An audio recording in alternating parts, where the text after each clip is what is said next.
Manusia Komnas HAM atas tragedi sepak bola di Kanjuruhan Malang. Saya sudah berdiskusi, sudah paham apa semua isinya dan fakta-fakta yang menjadi pendukungnya.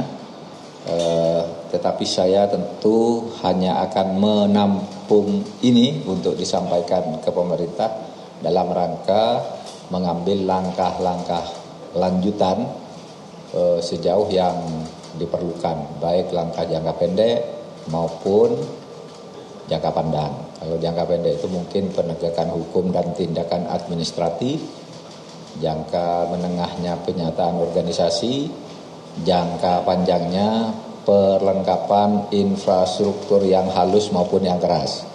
Yang harus itu tata aturan pengorganisasian yang lebih bagus ditambah dengan sarana prasarana fisik yang jelas. Nah, untuk itu materinya saya persilahkan dari teman Komnas HAM. Sesudah Komnas HAM selesai, nanti kita berhenti kira-kira 2 menit biar orang Komnas HAM ini pulang ke rumahnya masing-masing. Saya nanti akan menyampaikan pengumuman tentang Hari Pahlawan. Saya persilakan. Baik, Assalamualaikum warahmatullahi wabarakatuh. Selamat siang Pak Menko Polhukam yang kami hormati dan seluruh jajarannya serta teman-teman media ya. Kemarin kami sudah sampaikan konferensi pers kami secara menyeluruh ya, 2,5 jam saya kira lebih kami sudah sampaikan secara lengkap. Pada hari ini kami hanya menyampaikan pokok-pokok atau poin-poin utamanya saja. Yang perlu kami jelaskan bahwa laporan yang kami buat adalah laporan yang sangat komprehensif dan tentu saja sebagai lembaga hak asasi manusia kami menggunakan instrumen-instrumen hak asasi manusia sebagai indikator di dalam pemantauan penyelidikan dan kemudian membuat analisa fakta-fakta dan kemudian kesimpulan dan rekomendasi. Kami juga menambahkan satu lagi instrumen hak asasi manusia yang jarang sekali digunakan, yaitu business and human rights, jadi bisnis dan hak asasi manusia. Karena di sini ada aspek-aspek bisnis yang sebetulnya dalam standar internasional sudah kita akui juga di dalam standar nasional kita. Setiap entitas bisnis itu harus mematuhi ya, prinsip-prinsip hak asasi manusia. Jadi kami gunakan itu untuk mengukur apakah kepatuhan dari entitas bisnis yang mengelola sepak bola kita ini itu benar-benar terjadi atau tidak. Sebab terjadi satu peristiwa pelanggaran hak asasi manusia, ada 7 poin kami sebut di sini, yang itu mengakibatkan 135 orang meninggal dunia. Jadi ini satu peristiwa besar, peristiwa kemanusiaan yang sangat menyakitkan. Tidak saja bagi bangsa Indonesia, tapi kita tahu seluruh dunia ikut berduka dengan itu. Dan ada ratusan lagi orang yang cedera, ada kerusakan properti baik milik pemerintah maupun milik masyarakat. Jadi ini tidak bisa kita anggap ringan. Ini persoalan sangat serius. Karena itu isi laporan ini poinnya adalah meminta supaya ada evaluasi menyeluruh. Yang itu tentu saja kita meminta pada Bapak Presiden untuk ikut bertanggung jawab membereskan tata kelola sepak bola kita. Yang tidak kalah pentingnya dalam laporan ini nanti Pak Anam dan Pak BK akan jelaskan lebih detail adalah soal penegakan hukum. Sudah ada langkah-langkah penegakan hukumnya, tapi untuk sementara ini kami merasa bahwa semestinya penegakan hukum juga harus sampai pada tingkat atau level yang paling tinggi, yang bertanggung jawab terhadap sepak bola di Indonesia. Satu lagi, tanggung jawab terhadap korban, baik yang meninggal dunia maupun yang cedera maupun properti yang rusak. Apakah itu bantuan dalam arti sosial, kesehatan dan lain-lain maupun pemulihan yang dibutuhkan oleh para korban itu. Saya kira ini secara umum ya, saya akan mintakan Pak Anam menyampaikan, Pak BK menyampaikan secara lebih rinci poin-poin utama dari laporan kami. Sekali lagi terima kasih Pak Menko.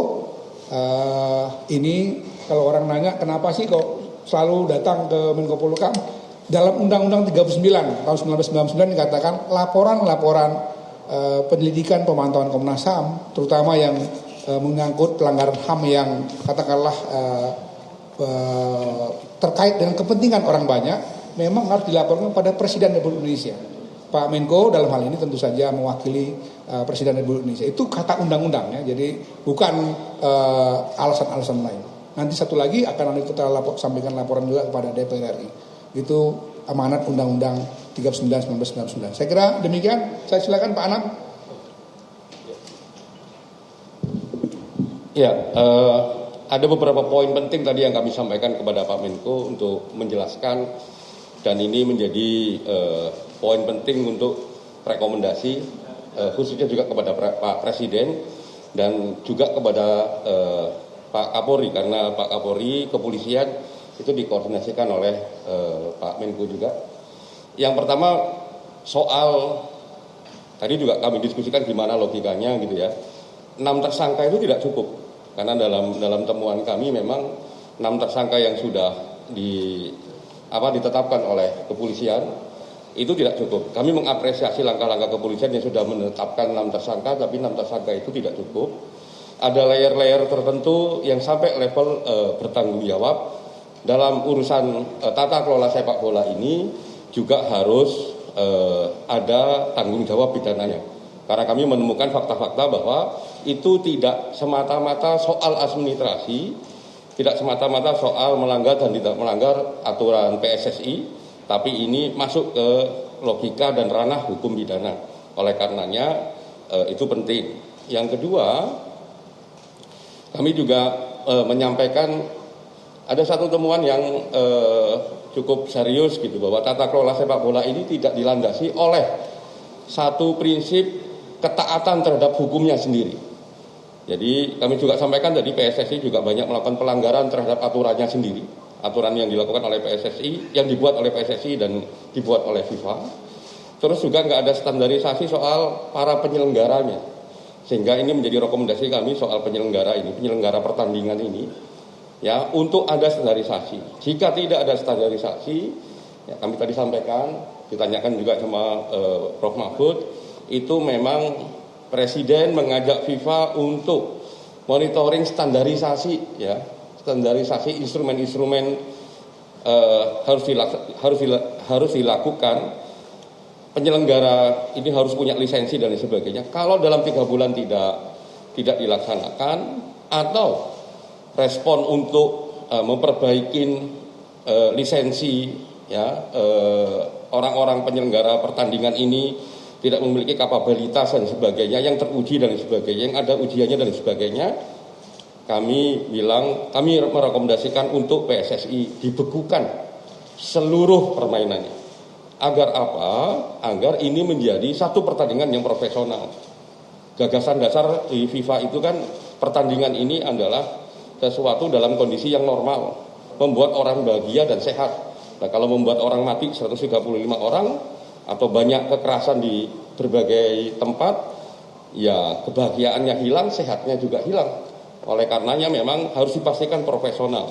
Lisensi, sertifikasi, dan lain sebagainya jadi tulang punggung untuk profesionalitas. Makanya dalam waktu 3 bulan kalau itu tidak bisa diperbaiki secara menyeluruh, kami merekomendasikan kepada Pak Presiden menggandeng FIFA untuk membekukan seluruh aktivitas PSSI. Tadi juga ada pertanyaan begini, memang boleh pemerintah membekukan atau Presiden membekukan? Ini yang merekomendasikan Komnas HAM, satu institusi independen yang diakui oleh dunia, dan FIFA juga tunduk pada instrumen hak asasi manusia. Jadi kalau FIFA juga tidak bertanggung jawab terhadap soal-soal hak asasi manusia, ya biarkan FIFA bertanggung jawab pada mekanisme hak asasi manusia. Dan kami juga sedang memikirkan itu. Kami sudah merancang satu mekanisme yang ingin kami gunakan untuk mempersoalkan FIFA. Kenapa FIFA tidak memberikan perhatian lebih dan perspektif hak asasi manusia, khususnya dalam konteks kasus Kanjuruhan. Mungkin itu, terima kasih. Silakan Pak Vika. Ya, terima kasih. Saya hanya menambahkan beberapa poin terkait dengan rekomendasi. Kami juga Komnas HAM meminta kepada Presiden untuk membentuk tim independen untuk mengaudit seluruh stadion yang digunakan dalam kompetisi supaya lebih berstandar atau berorientasi pada keselamatan dan keamanan seluruh pihak, tidak hanya penonton ya, tapi pemain, manajer, media dan lain sebagainya harus ada audit dan itu dilakukan oleh tim independen. Yang kedua juga rekomendasi kepada PSSI untuk mengevaluasi segala peraturan yang ada dari statuta PSSI, kemudian regulasi keamanan dan keselamatan, sampai dengan perjanjian kerjasama antara PSSI dengan berbagai pihak. Ini untuk mencegah supaya misalnya prinsip-prinsip komersialisasi lebih diutamakan dibandingkan dengan keselamatan dan yang lain sebagainya. Termasuk juga soal evaluasi perjanjian kerjasama dengan kepolisian.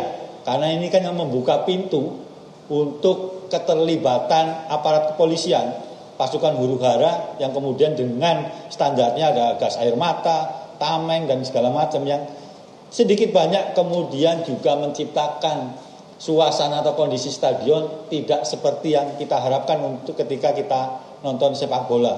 Kemudian kepada PSSI juga sama, kami meminta kepada PSSI untuk membekukan seluruh aktivitasnya sehingga punya kesempatan untuk melakukan sertifikasi terhadap match komisioner, security officer, panitia pelaksana maupun juga perangkat pertandingan yang lainnya.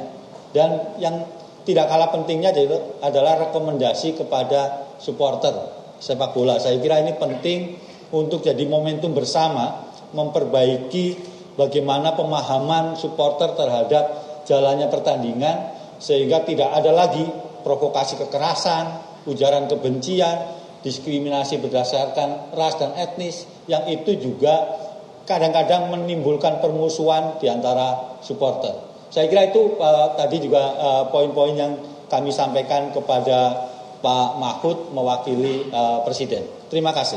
Pak, mau tanya. Nanti saya atas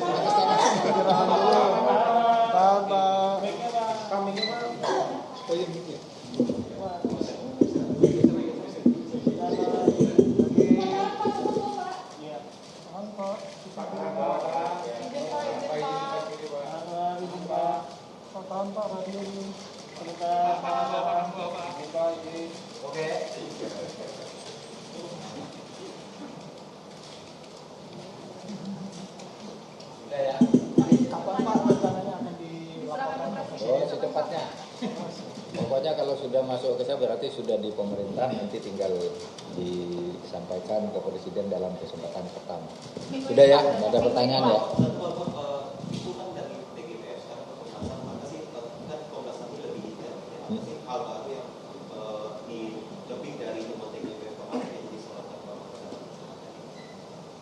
Hampir sama ya, tetapi ini lebih keras biasanya kan. Pokoknya jangan hanya itu yang ditindak tuh, di atasnya ada lagi gitu, kayak gitu tadi. Artinya sekarang semua misalnya tindakan hukum pemerintah sudah ada 6 tersangka, sudah ada yang ditahan dan seterusnya. Komnas HAM bilang ya betul tuh, memang harus ada yang bertanggung jawab secara berjenjang karena yang di atasnya masih banyak lagi. Itu yang baru misalnya. Yang lain-lain ya hampir sama gitu, tetapi Komnas HAM lebih detail dan lebih datanya lebih lebih dilengkapi lagi daripada yang kita dulu. Tapi substansinya hampir sama. Gimana memastikan temuan ini juga ketika di lapangan? Bahkan ada kritik kemarin di banyak aturan tapi pelaksananya juga tidak semua dilaksanakan. Nah itu yang bohong. Tahu enggak kamu bahwa peristiwa kerusuhan sepak bola ini sudah memakan, sebelum Kanjuruhan itu sudah memakan 89 korban di berbagai tempat, di berbagai waktu. Selalu dibentuk TGPF, tapi selalu ompong. Yang sekarang Anda tahu, ya kan? Sebentar lagi KLB, itu kan rekomendasi TGPF. Kita tidak boleh memecat dan ikut campur organisasinya, tapi itu tanggung jawab hukum dan organisasi, tapi tanggung jawab moral Anda harus punya. Oleh sebab itu Anda mundur melalui KLB kalau tidak mau mundur begitu kan. Kemudian yang sekarang diperiksa polisi ini semua kan, dulu tidak pernah ada orang dihukum karena ini, sekarang udah. Nah iya kan, Renovasi stadion sudah mulai sekarang, mulai dari Kanjuruhan sampai nanti itu 18 stadion. Kemudian aturan-aturan, ya rekomendasi sama aja nanti diperbarui, suruh ubah aturan kan tidak bisa jadi sekarang kita ini. Jadi pertanyaan seperti itu sebenarnya refleksi dari belasan tim masa lalu yang tidak pernah ada gunanya. Terjadi lagi, dibuat lagi, terjadi lagi. Sekarang tindakan hukumnya ada sekarang, yang dulu tidak ada. Sekarang sudah mulai kan, sudah 6. Kalau ditambah dengan Komnas HAM tadi bisa 8, bisa 10. Nanti kita kawal juga, gitu. Oke, cukup lah ya, cukup yang ini. Silakan diberitakan aja, nanti. Ayo, Mas ya.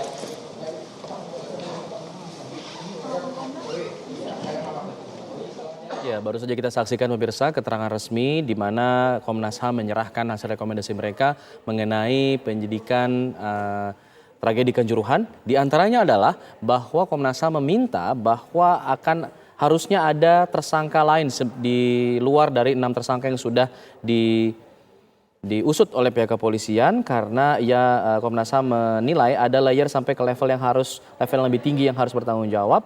Karena penanggung jawab sepak bola memang harus ada terkena pidananya berdasarkan logika dan juga ranah pidana. Termasuk juga Komnas HAM meminta agar lisensi dan standarisasi sertifikasi penyelenggaraan event sepak bola ini harus diurus dalam 3 bulan ke depan. Jika tidak, Komnas HAM akan merekomendasikan kepada Presiden agar PSSI dibekukan berikut dengan seluruh liganya, aktivitas liga dibekukan sementara waktu untuk mengurus sertifikasi tersebut.